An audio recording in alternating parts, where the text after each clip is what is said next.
Hi there, it's Andrea, and welcome back to my new YouTube, Remastered version 2.0. Character Week needs to be redone, right? Yes, it does. It has its flaws, and I need to make it better. I'm gonna make these videos, first of all, longer, and tell you more about the characters. And give you a little bit more insight to their motivations and who the main characters of the series are. So let's start. Let's kick off our Character Week Remastered.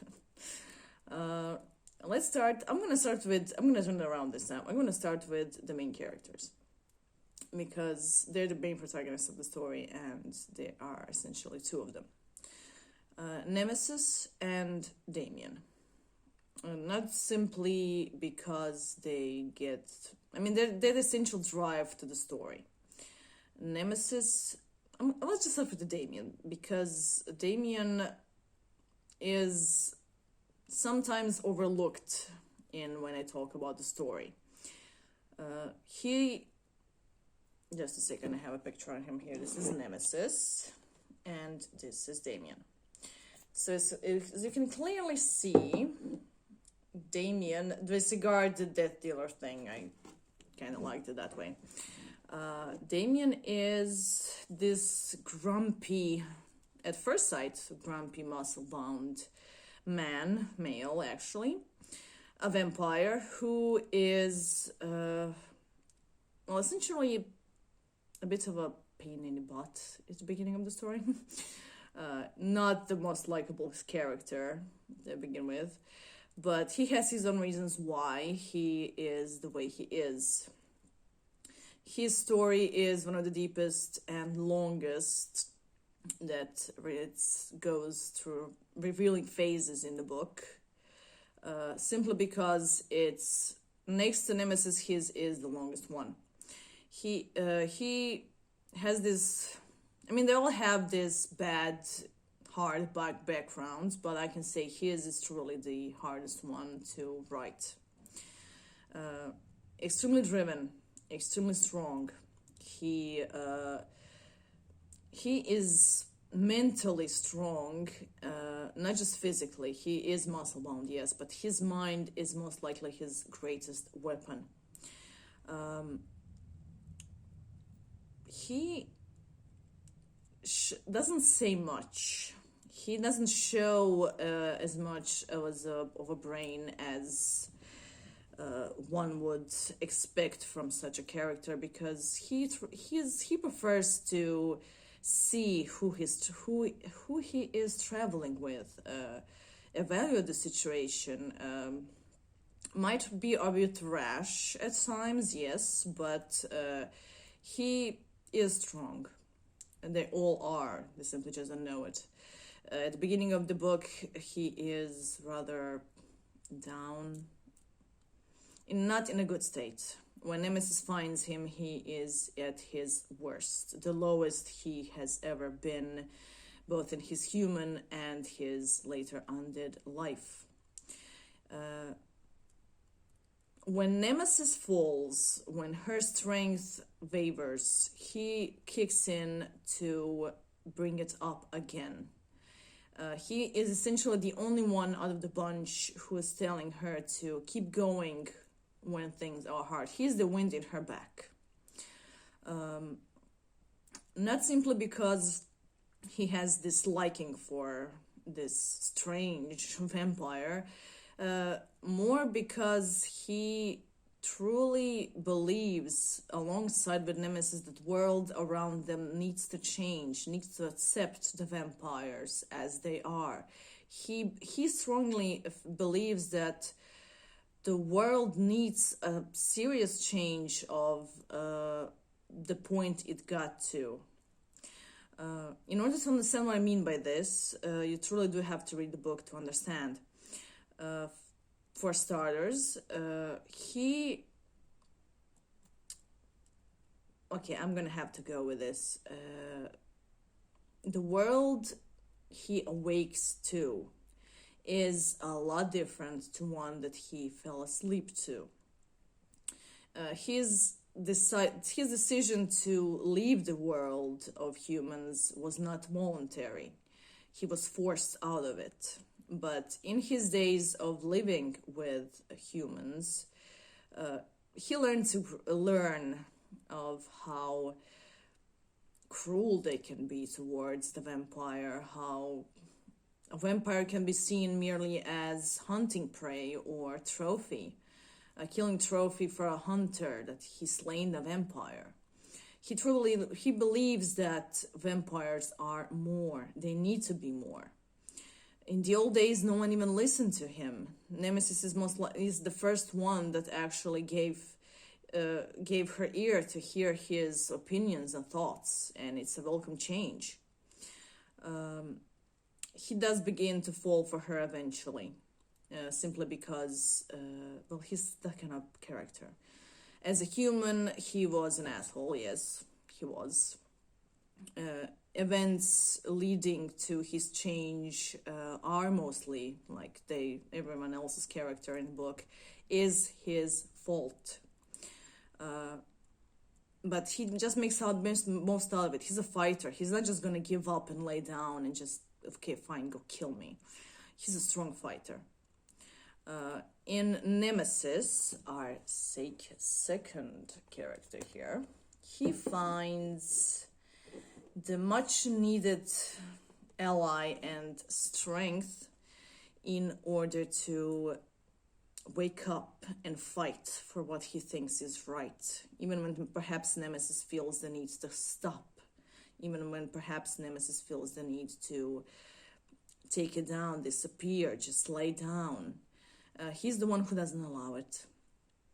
And in many parts, he is the second half of the driving force of this whole battery, driving this story forward. Whilst Nemesis, on the other hand, is extremely spiteful, extremely strong, and unaware of her own strength at the beginning of the story.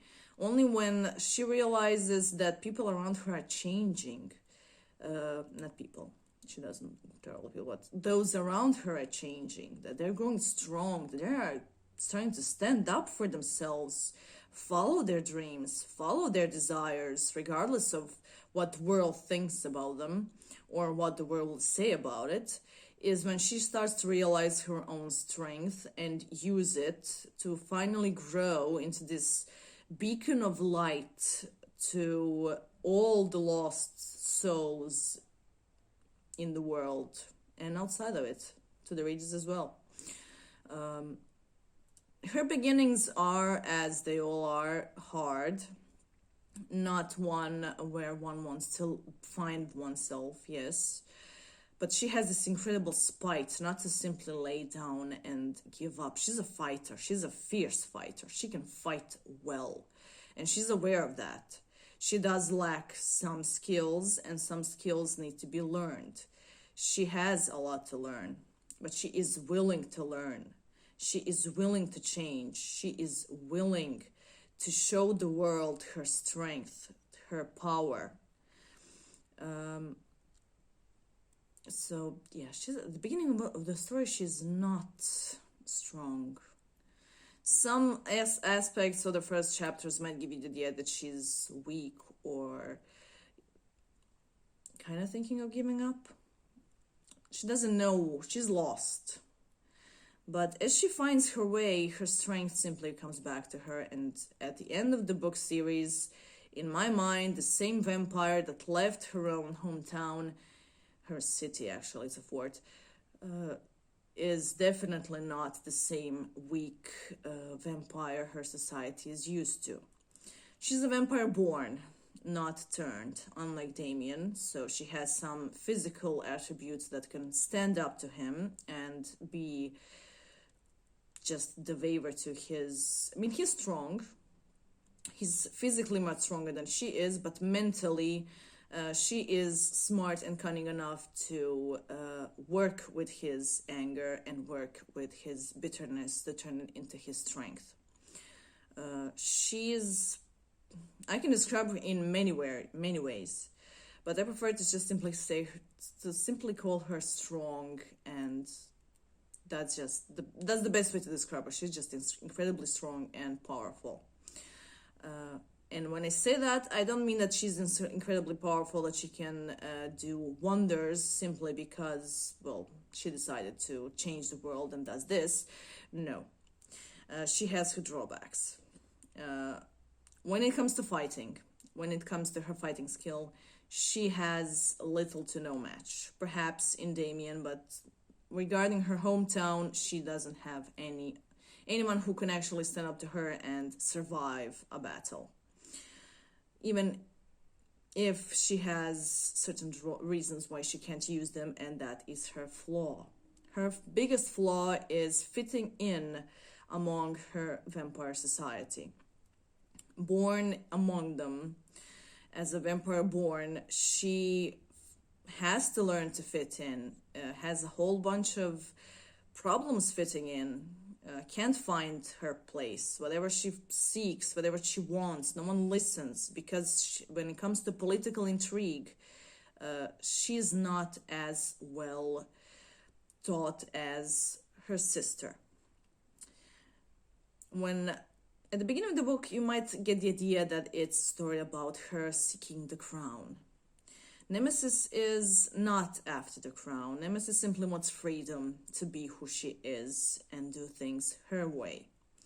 The crown and the whole vampire society ruling part of the story is simply not why she seeks those things.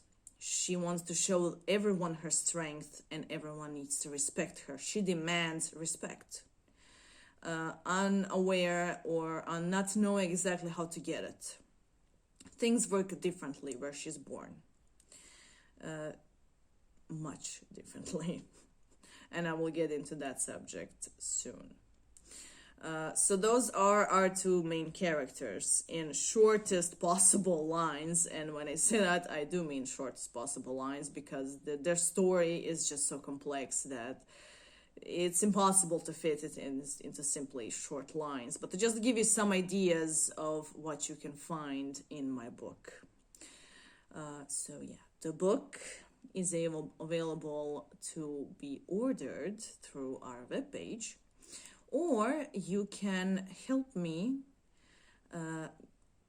by going to our Go Get Funding campaign page. Click the link in the description of this video. It will lead you right there, where you can donate so I can publish the book and have my book promotion sooner.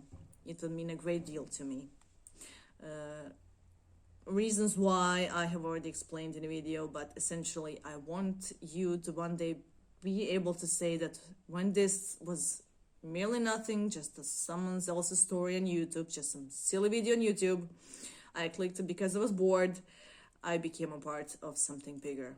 A storm that's not only changing the world where the characters are going through, but is also changing the world we live in today. So subscribe, follow, share, talk to me on social media. Feel free. I'm always there. And I will see you here soon. And we are out.